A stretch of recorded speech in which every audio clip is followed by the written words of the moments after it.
Mohamed Kakiika maze ebbanga nga nsharinga nammwe okukola naye nga nze nayitira mu direction ya bulimi n'obulunzi.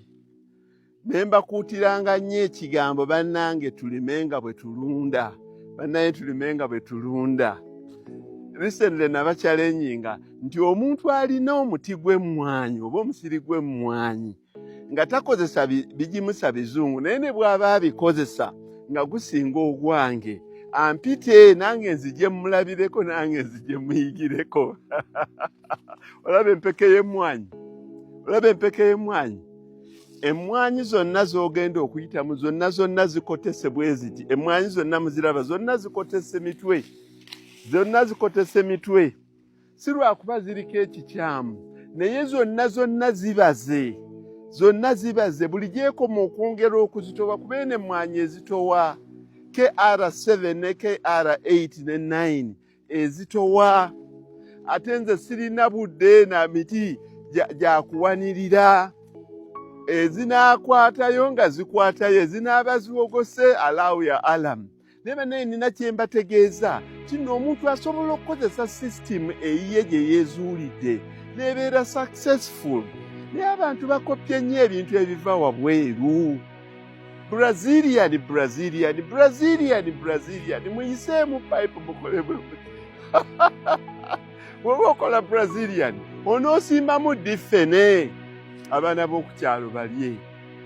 Wano nninawo emiti gya ffene egisukka mu 400. Abaana balya ne beeyagala ne bakola buli kimu kyonna kye baagala. Avakado okwo, emiyembe okwo. Ate n'osimbamu ne muwogo. Kuba kati oli bw'agamba Brazilian, layini ya Brazilian, ate oluvannyuma ove wano ogenda ogule muwogo gwe bafuuyira ebidagala. Amabanga mu mmwanyi gabeeramu. Nze ngenda nsuulamu ekikolo kya muwogo wano, ne nsuulamu ekikolo kya muwogo wali ne nsuulamu.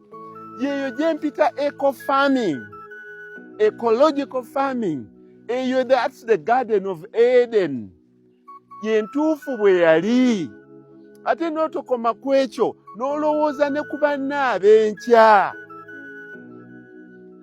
Era wano ndoopa omusajja ono ewa Aibeene nti omusajja ono Aibeene yaddamu okusimba emivule. Luli twagamba nga emivule gyamera gyene naye wapi ono omusajja yaddamu okusimba emivule gyennyini emiganda egyo egitwala emyaka 10 n'agenda ng'agyetoolooza ku ttaka lye nga muvule gwennyini omuganda n'agusimba n'ayongera n'agyetoolooza n'asimba emivule 150 n'agenda wala n'asimba emivule 200 kubanga amanyi omugaso gw'omuti ogwo ti gwa bujjajja era omuti ogwo gwe gukuuma ettaka lyaffe era omuti ogwo gulina ebigendererwa bingi kubanga gwali gwongera okuggumiza Namulondo ne tumanya nti emivule kya buwangwa kyaffe. Abantu abasinga obungi tebamanyi nnono oba ebigendererwa ebyalinga mu bintu bino eby'obuwangwa. Tebamanyi lwaki Abaganda batwezalinganga nnyo omuvule. Nga era nze okukula kwange wadde saali mu kyalo najjange ewa jjajjange waaliwo omuvule naye nga batugamba omuvule tebagusala. Omuvule guba muti gwa Kabaka. Omuvule tebagusala era nalabanga emivule eminene abantu bangi nnyo. Ne recently ndowooza mu myaka ng'ebiri emabega omwami kuno yali muntu mukulu Haji Kuluseni ekabaala naye teyasalanga mivule era nga bakubuulira nti omuvule gwa Kabaka. Ensonga eyalimu mu ekyo yali yakuprotectinga butonde. Kabaka yali tajjanga kuva eri ajja atwala omuvule ogulimu ewuwo. Naye kati Abaganda baali bayiiya okuva edda nga bateekawo ebintu bino. Era nakati bwe guli omuvule tegusalibwa atali landlord. Wali e Naggalama mu Lutengo, Naggalama ku kigo ekya St. Joseph e Naggalama. Emiti gyetoolodde abantu bangi nnyo beesenza ku ttaka lyabwe naye emivule kwegiri.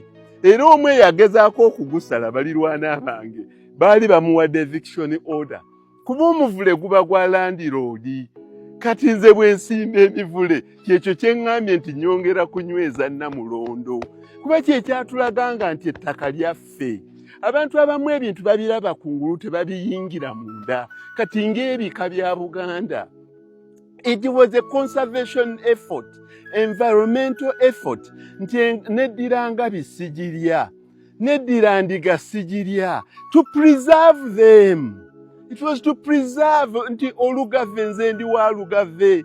Olugave is a World Heritage Endangered Species. Kuva dda Abaganda bakitegeera nti Olugave terusaanye kuttibwa.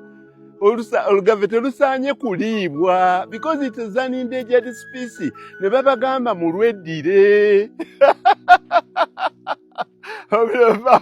Tomuwasa atokola otya because amasala agali kirimu tebagamanyi.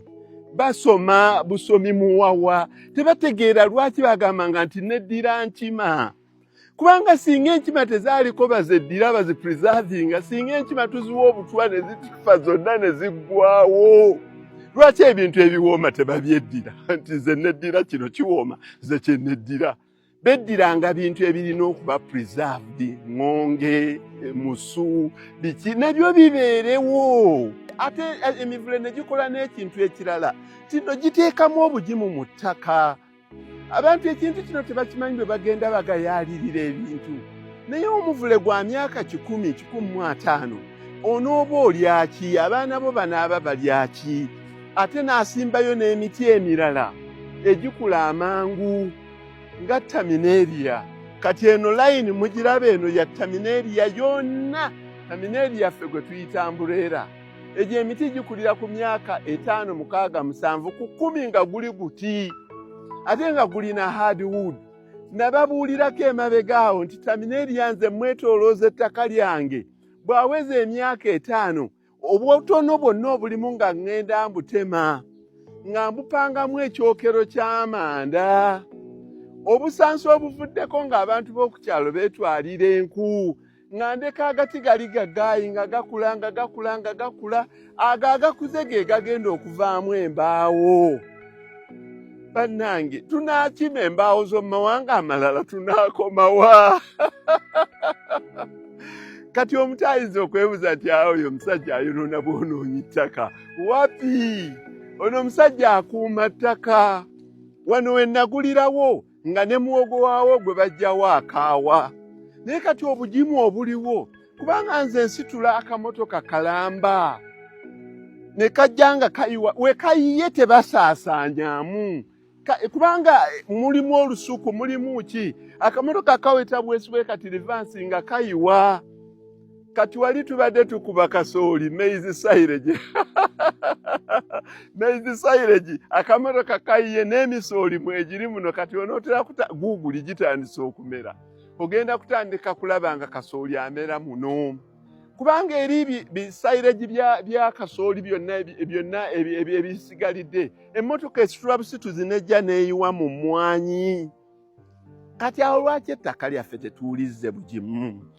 Kati abantu nga bano okuggyako abantu ab'ebigendererwa ebiramba bazze bangi nnyo okutunuulira ennima eri traditional. Abasinga abali commercial tebagyagala era tebaagala kujja kulambula kubanga nze mbalemesezza okutunda ebyamaguzi byabwe. Nze sifuuyira mmwanyi zange, sifuuyiranga kawukana kamu, siteekamu NPK, siteekamu kaani, siteekamu bigimusa. Wabula kye nakola nagendanga nkola barriers. Zino layini z'emmwanyi 2. N'oteekawo layini y'ekitooke n'ensimbawo omuyembe. Elayini y'emiyembe n'etambula paka eri. Then awo n'enzizaawo emmwanyi emirundi 2 n'ekitooke n'enteekawo layini y'emicungwa. N'entambula eyo layini n'engivaako n'enzizaako elayini ya ffene. Bw'okola bw'otyo oba otandise okubreakinga barriers y'obuwuka. Kubanga akawuka akali emmwanyi si ke kali ate omuyembe. Kati guno omuyembe bwe guba emmwanyi eno bw'eba erumbiddwa eddako tekwatibwa. Kubanga waliwo bariya y'ekintu, waliwo ekintu ekistopinga nti kati mwe kawuka mukome wano. Kati tekikwetaagisa kubeera na bomba ku mugongo olubeerera. Nze muno omwange temufuuyirwa ddagala naye emmwanyi nnoga. mwezammwe ziyinza okuba nga zibala nnyo tezaagala kisiikire naye nga sente muzimalira mu bigimusa muzimalira mu pesticides muzimalira mu fertilizers eziri artificial ate n'ekirala ne mumalamu ettaka lyaffe amaanyi. Nze Mamadi Kakiika nninamuka ak'enjawulo kensanyukira nti ne bwe mba nsazeewo okutemamu miti gino ettaka lino nja kuba ndizizaayo nga jjajjaffe Adamu bwe yalisanga kuba lijja kubanga lyaddamu dda obugimu gwe ono fene guno muyembe kino kitooke eri mmwanyi buli kimu kyonna kyonna zino nsujju obugimu bugenda bwetabula paka lwe buddamu. Bannange ye meseji yange ey'olwaleero tutuddeyo tulime mu ngeri ey'ennono organically tusobole okuba nga tufuna amagoba nga galina ebigendererwa ebiwerako si kujjuza nsawo zaffe zokka nsimbi naye n'okutaasa obutonde kyekyo